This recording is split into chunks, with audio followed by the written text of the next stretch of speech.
சேலம் கெஜல் நாயக்கன்பட்டியில இன்னைக்கு பாஜக பொதுக்கூட்டம் நடக்குது. அதுல பிரதமர் மோடி பங்கேற்கிறாரு.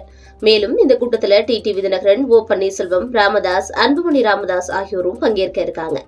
லோக்சபா தேர்தல் களம் இப்ப சூடு பிடிக்க ஆரம்பிச்சிருக்கு. அரசியல் கட்சி தலைவர்கள் தேர்தல் பிரச்சாரங்களை தொடங்கியிருக்காங்க. தேர்தலையொட்டி நாடு முழுவதும் பிரதமர் மோடி சூறாவளி சுற்றுப்பயணம் மேற்கொண்டு பிரச்சாரங்களை மேற்கொண்டுகிட்டு இருக்காரு. ஏற்கனவே திருப்பூர், சென்னை, நெல்லை, கன்னியாகுமரி ஆகிய மாவட்டங்கள்ல பிரதமர் மோடி பிரச்சார பொதுக்கூட்டங்கள்ல கலந்துகிட்டாரு.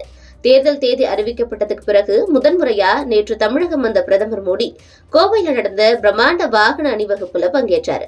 கோவையில் நடந்த பிரம்மாண்ட வாகன அணிவகுப்பு மற்றும் பொதுக்கூட்டத்தை நிறைவு செய்து கோவையிலேயே பிரதமர் மோடி தங்கியிருக்காரு. இதைத் தொடர்ந்து கோவையிலிருந்து கேரள மாநிலம் பாலக்கோடுக்கு இன்னைக்கு போற பிரதமர் மோடி அங்கு காலை 11:40 மணிக்கு நடக்கக்கூடிய தேர்தல் பிரச்சார பொதுக்கூட்டத்தில் கலந்துகிட்டு பேசுறாரு.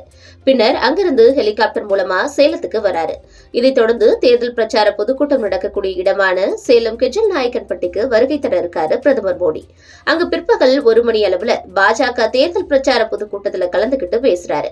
இந்த கூட்டத்துல பாஜக மாநில தலைவர் அண்ணாமலை உள்ளிட்ட கட்சி நிர்வாகிகள் கலந்துக்கிறாங்க. பொதுக்கூட்டம் நடக்கக்கூடிய கெஜல் நாயக்கன்பட்டி 44 ஏக்கர் பரப்பளவுல பிரம்மாண்ட பந்தல் மற்றும் மேடை அமைக்கப்பட்டிருக்கு. மோடி வருகையை முன்னிட்டு பலத்த பாதுகாப்பு ஏற்பாடுகளும் செய்யப்பட்டிருக்கு. சுமார் 2500க்கும் மேற்பட்ட போலீசார் பாதுகாப்பு பணியில ஈடுபட்டிருக்காங்க. பிரதமர் சேலம் வருகையொட்டி பாதுகாப்பு கருதி வானத்துல ட்ரோன்கள் மற்றும் ஆளில்லா விமானங்கள் பறக்க தடை விதிக்கப்பட்டிருக்கு. சேலத்துல இன்னைக்கு பிரதமர் மோடி பங்கேற்கக்கூடிய பொதுக்கூட்டத்துல முன்னாள் முதல்வர் ஓ பன்னீர்செல்வம், அமமுக பொதுச் செயலாளர் டிடிவி தினகரன் ஆகியோரும் பங்கேற்பாங்கன்னு எதிர்பார்க்கப்படுது. பாமக நிறுவனர் ராமதாஸ் மற்றும் பாமக தலைவர் அன்புமணி ராமதாஸ் ஆகியோரும் பாஜக பொதுக்கூட்டத்தில் பங்கேற்க இருக்காங்க. இன்று நடக்கக்கூடிய சேலம் பாஜக பொதுக்கூட்டமானது அனைத்து கூட்டணி கட்சிகளையும் ஒருங்கிணைத்த ஒரு கூட்டமா இருக்கும்னு சொல்லப்படுது.